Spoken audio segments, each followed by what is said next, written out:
The story opens as we are introduced to a businesswoman named Jin Hao, who is the heiress of a very wealthy family. She arrives at a meeting with her company's board members where her stepsister Shu is already present. The two don't get along and often end up quarreling. When the meeting begins, Jin Hao discusses their plans to acquire a place called Omar Island for the development of malls and hotels. Out of the blue, a man disrupts the meeting by throwing a bucket of water at her. In another scene, we see a guy named Lin who lives on Omar Island. Despite being very rich, he lives a humble life and runs a tiny cafe there. One afternoon, he makes 2 cups of coffee and gives one to his employee, Jia. She refuses to drink it, but he persuades her by offering her a huge bonus. Unfortunately, the taste is so horrible that she sneaks away. Returning to Jin Hao, she confronts the man who threw water at her. The latter explains that his ancestors have resided on Omar Island for generations, so he's not willing to relocate. However, she checks his records and discovers he's lost all his money gambling, after which his family disowned him. To get him off her back, she offers him a significant amount of money to leave the island. The man is giddy with greed and accepts the offer immediately. Jin Hao then scoffs that anyone can be bought with money, and it's just a question of how much. Following this, Jin Hao meets with one of her business partners, Shen, who appears to have a crush on her. He mentions that a man named Lin owns 80% of the properties on Omar Island and is refusing to sell.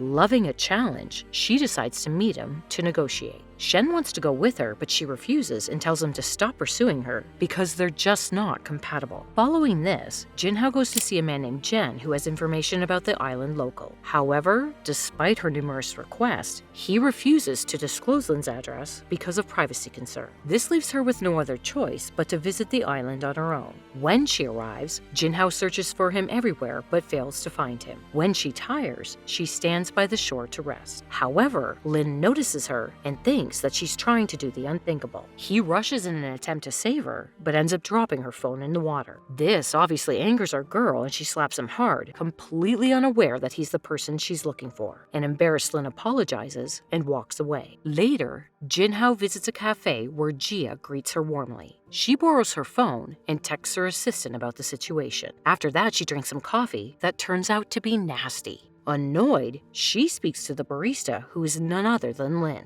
When he arrives, she angrily tells him that he makes a horrible cup of coffee. She then shows him how to make a proper cup of coffee. Lin drinks it and instantly loves it, but he pretends to be unimpressed. Later that evening, Jin Hao is driving when she notices someone following her. While trying to ditch them, she realizes that her brakes are not working. She tries her best to stop the car, but ends up crashing into a large tree trunk. Moments later, she regains consciousness and sees a mysterious person approaching her. Panicked, she runs into the middle of the road and collapses in front of Lin's car, which happens to be passing by. He thinks someone is trying to scam him by faking an accident, so he shouts at her. But when he receives no response, it dawns on him that the woman is unconscious. So he picks her up and takes her with him. 3 days later, Jin Hao wakes up in the hospital with no memory of her identity. Lin still thinks she's a con artist, but the doctor explains that her temporary amnesia is a result of a brain injury. Having done his good deed, he tries to leave, but Jin Hao jumps on him and begs him not to leave her. Back at the company with Jin Hao's sudden absence, Shu tries to persuade the directors to consider her for the CEO position. However, they advise her to wait as they are unwilling to make such a significant decision. Afterwards, she clings to Shen and confesses her feelings for him, but he bluntly rejects her as he believes she is responsible for Jin Hao's disappearance. Meanwhile, our girl continues to rely on Lin since he is the only person she knows. He takes her shopping and buys her new clothes. Following this, they visit Jen, who doesn't recognize her new look and disposition. Lin asks Jen to help her find her family and reunite them. He then tries to leave, but Jin Hao follows him like a lost puppy. Later, Jin Hao's assistant meets up with Shen and reveals that he got a text from an unknown number before she disappeared. Out of curiosity, they decide to call the number. Elsewhere, Lin and Jin Hao arrive at his cafe where he makes noodles for her. Jin recognizes her from earlier, but doesn't know her name. The three of them then sit together, wondering who she could be. Eventually, they come to the conclusion that she will stay at Lin's house until they find her family. At that moment, Jia receives a call from Shen, but she dismisses him as a lovesick fool and hangs up. In the next scene, Jin Hao arrives at Lin's luxurious home, and it becomes clear that he's quite wealthy. She's confused why a man with his his means, wants to run a coffee shop. She also doesn't want to be a burden, so she gives him her bracelet and offers to work for him in exchange for accommodations, which he accepts. The following day, Shu arrives at Jen's office asking about Lin so she can discuss the acquisition of Omen Island. However, Jen finds her rude and arrogant, so he refuses to give her any information. Meanwhile, after receiving numerous calls, Jia reluctantly agrees to meet Shen, but arrives dressed in a dobok. When she sees him, she calls him a pervert and kicks him in the face. However, he clarifies that he is searching for his business partner. He gives her some money and describes Jinhao, saying she dresses elegantly and is very mean. In the evening, Lin becomes very worried when he can't find Jinhao. He searches for her and eventually finds her near the beach. Assuming that she's going to do something drastic, he hurriedly pulls her back. Jinhao is clearly annoyed by his odd behavior, but she doesn't say anything.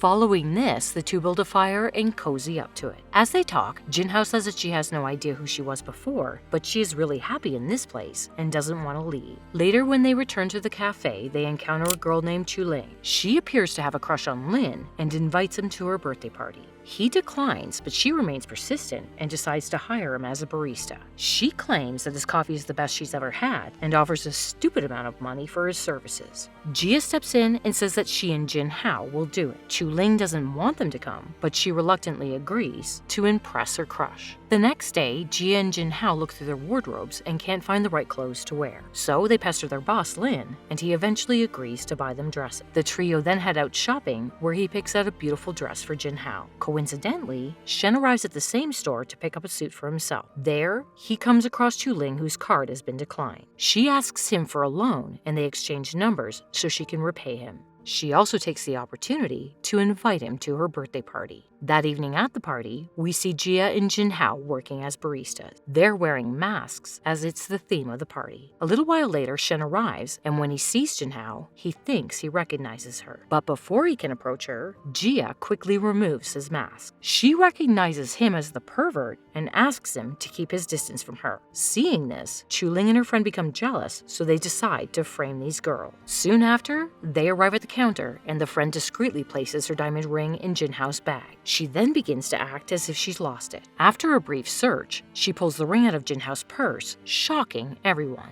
Chuling then starts accusing our girl of stealing. She even goes as far as threatening to call the cop. Just when it seems like the bitch is going to get away with her plan, Lin arrives at the scene. He produces a video recording that shows Chuling's friend putting her ring in the bag. He witnessed the entire incident and recorded it. Realizing that they've been exposed, Chuling hangs her head in shame and apologizes. In the next scene, Lin and Jinhao go to a fancy restaurant where they chat over some wine. She soon loses her inhibitions and begins dancing in the street. Our hero joins her because he finds her very cute. Later at home, she ends up twisting her ankle in the shower. Lin quickly arrives with a blindfold to help her, but she removes it and unexpectedly kisses him.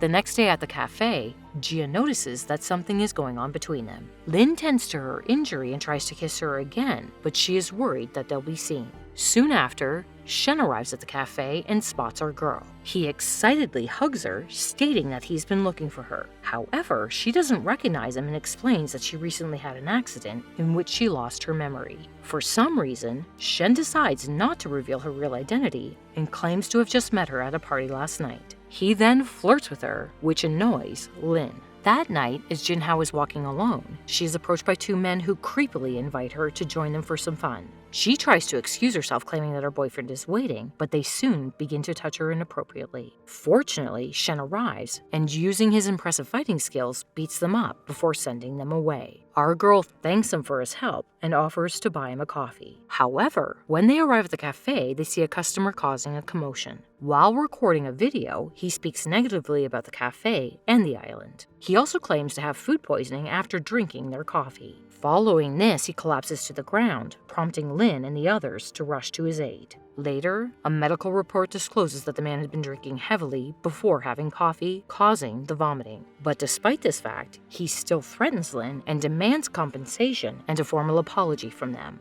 Soon after, Jen arrives and reveals that the incident has spread like wildfire and has tarnished the reputation of Omen Island. He brings up the recent security issues on the island and suspects that someone is intentionally sabotaging them. The main suspect in his view is Shu, who is planning to acquire the island by making things difficult for them. Hearing this, Jinhao comes up with a plan. She suggests that Jen surrenders to Shu while she records their interactions to share online. In the next scene, he meets Shu and asks if she sent thugs to the island and faked the food poisoning case. However, she doesn't respond and simply asks him to sign the contract. Jen kneels and starts to beg, claiming that the island's people have been living there for hundreds of years and that they have nowhere else to go. As Jinhao is live streaming all of this, Shen suddenly appears and takes her to hide in a room. Shu receives a call about the live stream, so she goes to find the person responsible. However, when she doesn't see anyone, she leaves frustrated. Later, when watching the video online, she is horrified to discover that her stepsister is still alive.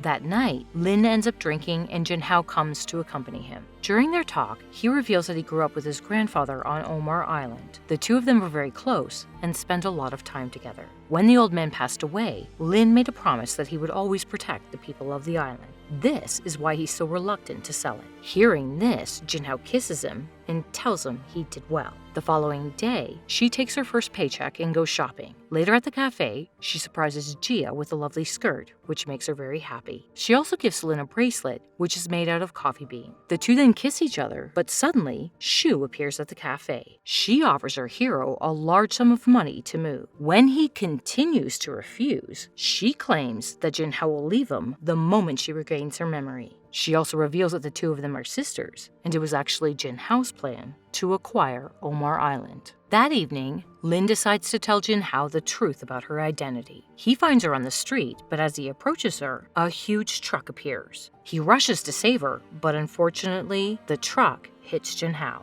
In the next scene, she wakes up in her former home, and we learn that she has recovered her long-term memory. Sometime later, Lin comes to visit her, but she doesn't recognize him at all. Although she has regained her long-term memory, her short-term memory, and her time with Omar Island is gone. Realizing this, Lin returns the bracelet she gave to him, hoping it might help her remember the moments they shared together. Following this, Jinhao goes back to her company and resumes her plan to acquire Omar Island. She approaches Jen to request a meeting with Lin, but this only confuses the man as the two were recently living together. Soon, Lin arrives for the negotiation, but it becomes apparent that he's only there to see Jinhao. He refuses to engage in any deal with her and leaves. Annoyed, she follows him to the beach where she accidentally sprains her ankle. Seeing this, he rushes to help her and carries her back to his home. At home, Lin applies medicine to her sprain and offers to cook for her. While exploring the house, Jinhao stumbles across her old room and discovers her old diary where she had written about her experiences there.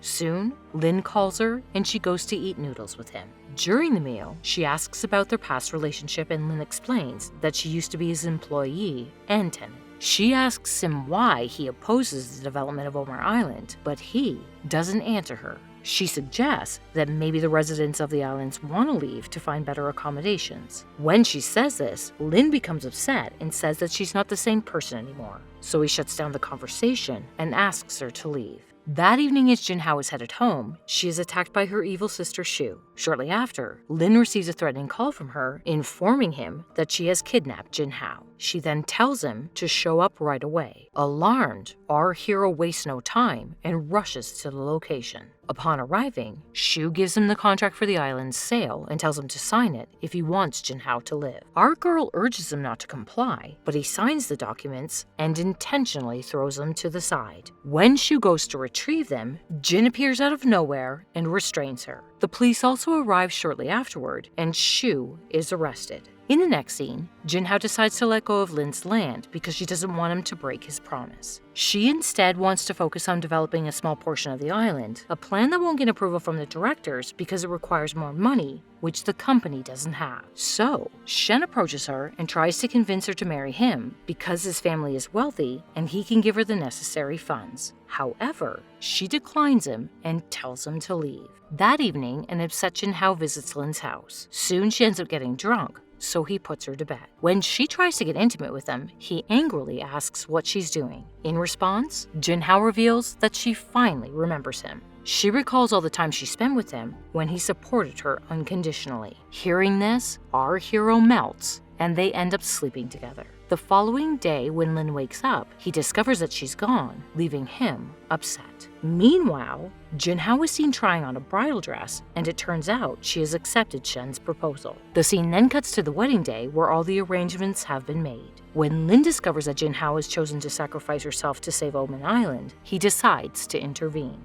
He boldly crashes the wedding and urges her to come with him. Overjoyed, our heroine agrees, and the two run away from the ceremony. Afterward, they arrive at a beach where Lin proposes to her. He assures her that the island will never suffer as he is a wealthy man. After that, our beloved couple share a kiss, and the story comes to an end.